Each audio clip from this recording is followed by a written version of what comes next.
Hello and welcome to another video on real-time interview questions on QA profile. So this is the continuation video of the Selenium interview questions which we have discussed in the previous videos. So let's continue with our questions. The next one we have is what are relative and the absolute XPaths. So there are two types of XPaths basically. First is the relative XPath and the other is the absolute XPath. So they might ask you what is the difference between these two XPaths. So let's see each of them in detail. So let's consider this is the application we want to test, and in this application let's say if you want to enter the username value. So let's inspect the username first, and here we got the username is under input tag, name equals to text username. Now let's try to write the XPath for this username web element in two different ways we have. One is by relative XPath and the other is by the absolute XPath.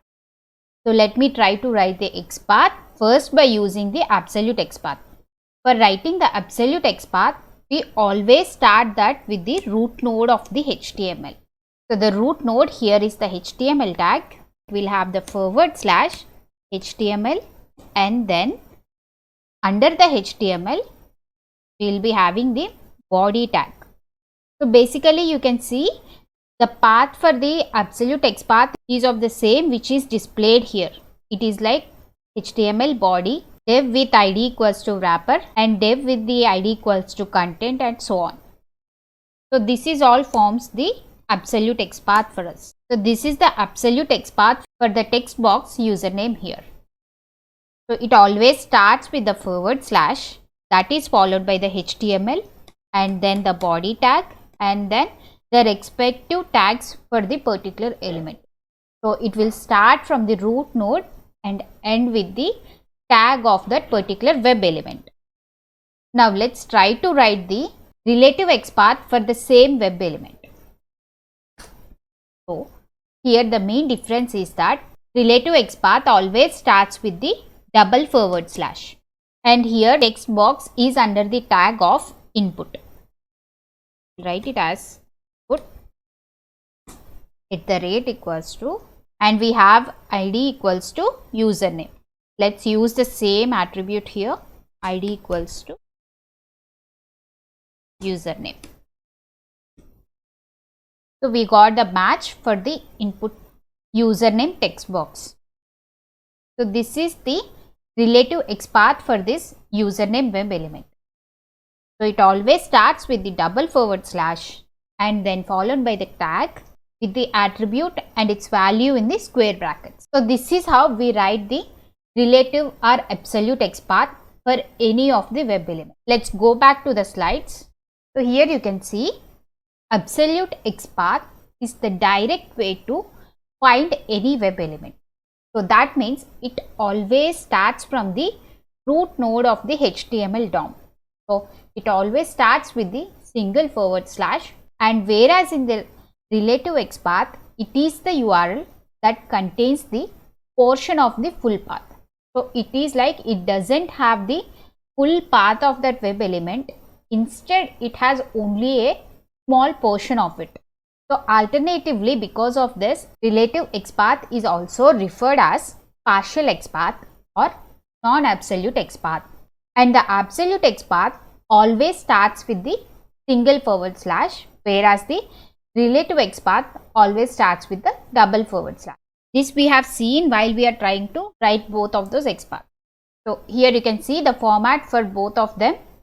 So absolute XPath will always starts with the single / followed by the HTML and the whole path of the web element, whereas in the relative XPath it starts with the double / followed by the tag name and then the attribute and its value. So this is all about the relative absolute XPath and their difference. So the next one is how to handle a dynamic web element using the XPath. So this is the most common asked question in the interviews. So they just want to know your experience of handling the dynamic web element. To understand the dynamic web elements concept, Let's assume make my trip as our application we want to test. So here I have opened this make my trip and in two tabs. When you observe the DOM elements for this application, here you can notice one iframe which has the ID equals to Google OSD static frame and then the random number. And when you go to the second tab and let's observe the same iframe here. So you can see here iframe ID equals to Google OSD static frame and this number is different in this tab. So the number is different in each of these two tabs. If we try to write the Xpath using this ID frame, the rate of ID,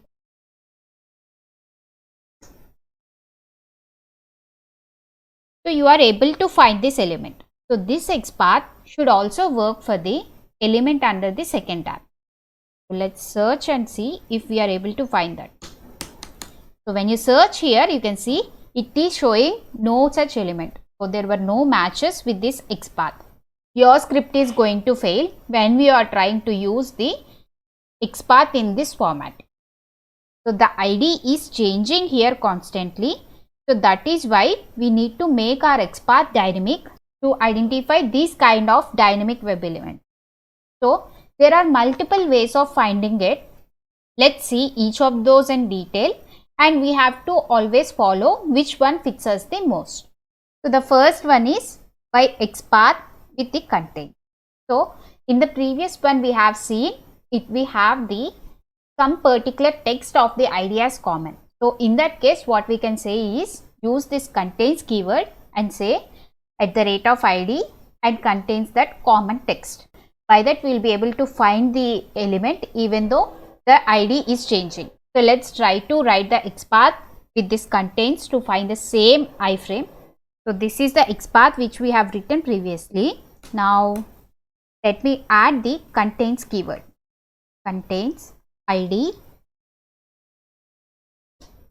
and here the common and the static word is Google OSD static frame. This is common all the time. Let's close the bracket and you can see we got a match here. So the Xpath we have written is matching for this iframe. So let's copy this Xpath and go to the other tab and paste it here. So there should be a match. So we found one match for this same Xpath. So that means previously when we are trying to write the Xpath with the complete ID, we are not able to find that because this web element's ID is changing dynamically. So that is the reason we have used the contains keyword to write our Xpath to make it a dynamic one. So in the similar way, instead of using the contains, we can also write it by starts with. So starts with keyword can also be used here because we can see that this ID always starts with the word Google OSD static frame. So this is always starting and this only number is changing. So that is why we can also use this starts with keyword here. So let's copy the same and go to the other tab. Let's paste it and see if we are able to identify. So here you can see we are able to identify the same element with the starts with keyword as well. So we can use the contains keyword if we see any of the common text for the attribute, and in the similar way if we see any of the common text which is always starting with that text, then we can use the starts with keyword to write the dynamic Xpath. In the similar fashion, we can also write the Xpath using the keywords or and. So let's say we are not able to find any of the Xpath only by using the type equals to submit. So with the type equals to submit, we have multiple div tags. So there were many matches for us. So then what we can do is, let's say if that type equals to submit also has the name with the value, then we can use or and conditions to join both these attribute values to find the unique web element. And the next we have is starts with. We have already seen how to use the starts with keyword when we have any particular text in the attribute which is always starting with that word.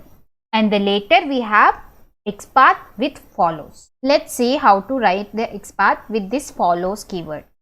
Let's go to the same iframe web element which we have seen previously. Now, let's say I don't want to use this contains or starts with keyword, but my web element here is dynamic. So, what we can do is find the static web element, then use the path of that static web element to navigate to the web element we want. Here you can see the iframe before this one is the static one. So, it has got ID equals to Adobe ID syncing iframe. What we can do is try to write the XPath for this iframe first. The rate of title equals to Adobe ID syncing iframe.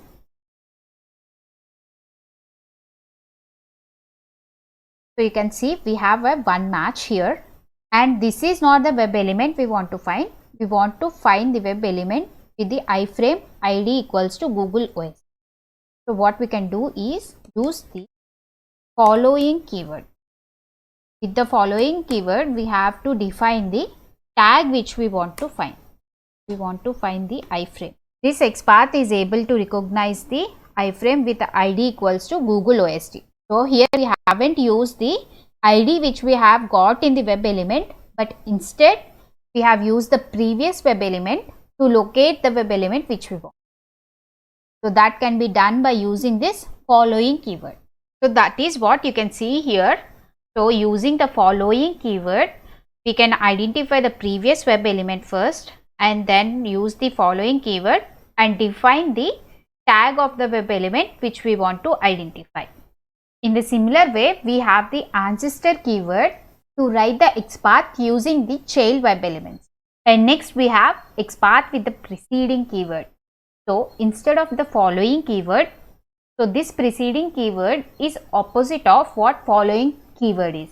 So, in the following keyword, we are trying to find web element using the previous one. But in the preceding, we will try to find the web element using the next web element we have. So, here only the change is that the change in the keywords and the scenario where we want to use. So, in the similar way, we have path with the parent where we can find the parent web element using this parent keyword. And similarly, we have the descendant keyword to find the respective descendant tags. So, these are all the different keywords which we can use in our XPath to find any of the web element which is changing dynamically. This is the most asked question in the interviews. They just change the scenario and the concept is same here, but the question might vary based on the scenario. So, let's stop here for this video and let's continue the remaining questions in the coming up videos. Thanks for watching the video. Hope you learned something new today. If you find this video helpful, please like and share it with your friends. And please do subscribe for more content like this.